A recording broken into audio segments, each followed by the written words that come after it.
Non conventional sources of energy. आइए आज हम non conventional sources of energy के बारे में जानेंगे। ठीक है, आप जानते हैं बहुत सारे ऐसे सोर्सेज हैं जो इनएग्जॉस्टिबल हैं।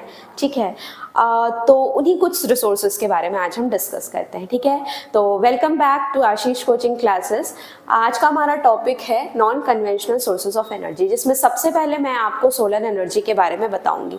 आप सब सोलर एनर्जी से फेमिलियर हैं कि जो लाइट, जो सन के थ्रू जो लाइट पड़ रही है, उससे जो एनर्जीज प्रोड्यूस हो रही हैं वो सोलर एनर्जी कहलाती हैं। तो देखते हैं, पहला लिखा है यहाँ पे पॉइंट कि sun's heat and light energy is use. Solar energy में सन की जो हीट होती है और लाइट होती है, उसी को एज अ एनर्जी यूज किया जाता है। नेक्स्ट है सोलर सेल्स प्रोड्यूसेस एनर्जी। बहुत सारे सोलर सेल्स को आपस में कंबाइन कर दिया जाता है और इससे जो एनर्जी प्रोड्यूस होती है उसी को सोलर एनर्जी का नाम दिया गया है। नेक्स्ट है बेनिफिशियल इन ट्रॉपिकल कंट्रीज। ये जो सोलर एनर्जी है ज्यादातर ट्रॉपिकल कंट्रीज में बहुत ज्यादा यूजफुल होती है। ठीक है, ट्रॉपिकल कंट्रीज में ज्यादा जो सोलर एनर्जी का यूज होता है, ठीक है, क्योंकि वहां पे सन की रेज ज्यादा पड़ती है।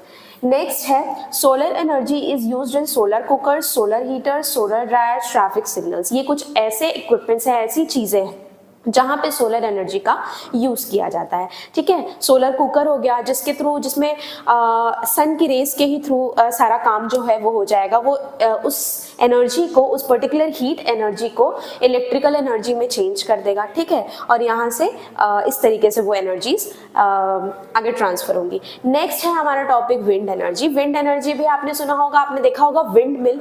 विंड मिल क्या करता है, उसमें बहुत सारे ऐसे क्या बोलते हैं, उसके फेदर, उसके पार्ट्स होते हैं, इस तरीके का कुछ होता है विंड मिल।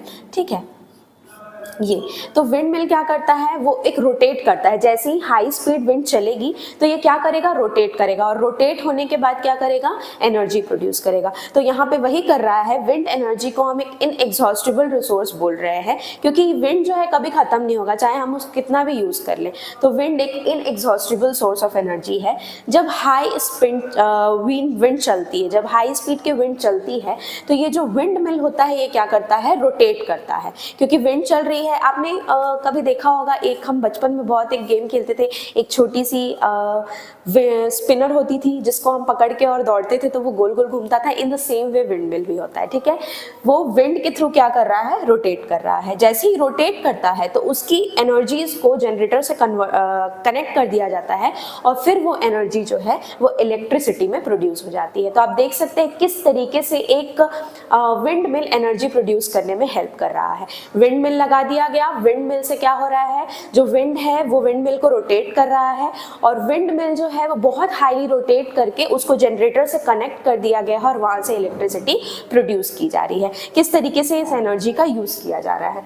नेक्स्ट है, इसी के अंदर एक पॉइंट है कि it is located in coastal and mountain region. ज्यादातर जो विंड मिल का यूज, जहाँ पे विंड एनर्जीज का यूज किया जाता है, वो कोस्टल और माउंटेन रीजन में किया जाता है। ठीक है, नेक्स्ट और लास्ट टॉपिक है हमारा न्यूक्लियर एनर्जी। न्यूक्लियर एनर्जी, जो न्यूक्लियस से जो एनर्जी निकल रही है। ठीक है, फिर भी हम देखते हैं इसका कि energy produce from the nuclei of the atom. एक एटम है, ठीक है, एटम के सेंटर में क्या प्रेजेंट होता है, न्यूक्लियस। तो जो एनर्जी इस एटम के सेंटर से यानी न्यूक्लियस से प्रोड्यूस हो रही है या न्यूक्लियाई से प्रोड्यूस हो रही है, उसको कहा जाता है न्यूक्लियर एनर्जी। ठीक है, इसमें क्या होता है, जो कुछ एलिमेंट्स है जैसे यूरेनियम और थोरियम। यूरेनियम और थोरियम क्या करते हैं, फिजन अंडरगो करते हैं, यानी यूरेनियम और थोरियम क्या करेंगे, डिवाइड होंगे और एक दूसरे से अलग होंगे। फिजन मतलब बेसिकली मल्टीप्लाई करना। ठीक है, ये बहुत मल्टीप्लिकेशन करेंगे और उसके बाद जब मल्टीप्लिकेशन या फिजन इनका हो जाता है तो ये क्या प्रोड्यूस करते हैं, पावर प्रोड्यूस करते हैं।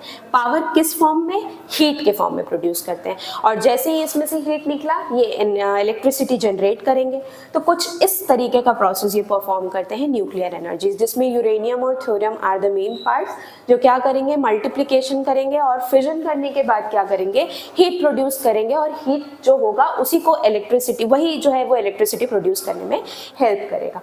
ये इसका जो जो न्यूक्लियर एनर्जी होती है, कौन कौन सी एरिया हैं जो ज़्यादा न्यूक्लियर एनर्जी को प्रोड्यूस करती है, ठीक है। तो greatest producers are USA and Europe.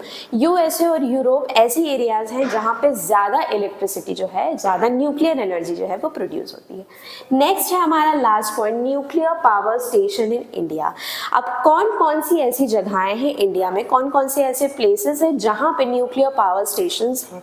तो इंडिया में एक कलपक्कम है तमिलनाडु में, ठीक है, यहाँ पे तमिलनाडु में ये जो न्यूक्लियर एनर्जी का ज़्यादा यूज़ हो रहा है, और एक है तारापुर महाराष्ट्र, ठीक है। तो ये जो है आपका पॉइंट न्यूक्लियर एनर्जी का, I hope solar energy, nuclear energy और विंड एनर्जी आपको क्लियर होगा।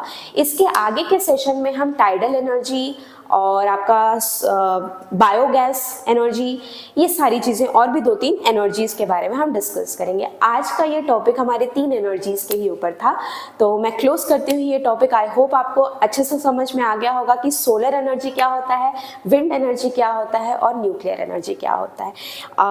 एक बार छोटा सा, बस ज़्यादा टाइम नहीं, सोलर एनर्जी क्या होता है, जिसमें सन से जो हीट प्रोड्यूस हो रहा है, सोलर सेल्स आपस में कंबाइन कर रहे हैं और एनर्जी प्रोड्यूस हो रहा है, उसको कहते हैं सोलर एनर्जी। विंड एनर्जी, जो विंड के थ्रू एनर्जी प्रोड्यूस हो रहा है, जिसमें विंड मिल का यूज किया जा रहा है एनर्जी प्रोड्यूस करने के लिए, इलेक्ट्रिसिटी प्रोड्यूस करने के लिए। और न्यूक्लियर एनर्जी में जो एटम्स में न्यूक्लियाई प्रेजेंट है, ठीक है, और जिसमें जो एलिमेंट्स हैं यूरेनियम और थोरियम, ये मल्टीप्लिकेशन कर रहे हैं, बहुत ज़्यादा फिजन कर रहे हैं, मल्टीप्लाई कर रहे हैं, और मल्टीप्लाई करने के बाद क्या कर रहे हैं, हीट प्रोड्यूस कर रहे हैं। जब ये एक दूसरे से अलग होते हैं तो हीट प्रोड्यूस कर रहे हैं, तो इलेक्ट्रिसिटी जनरेट करेंगे। हर जगह एक ही सेम प्रोसेस परफॉर्म हो रहा है।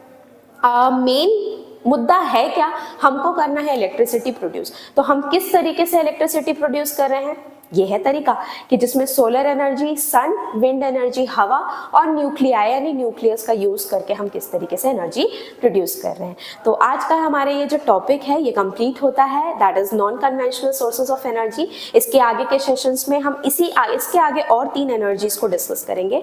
तो आई होप आपको वो समझ में आ गया होगा। तो thank you so much, and अगर आपको मेरा ये वीडियो पसंद आया तो प्लीज़ लाइक करें, सब्सक्राइब करें और शेयर करें। Thank you.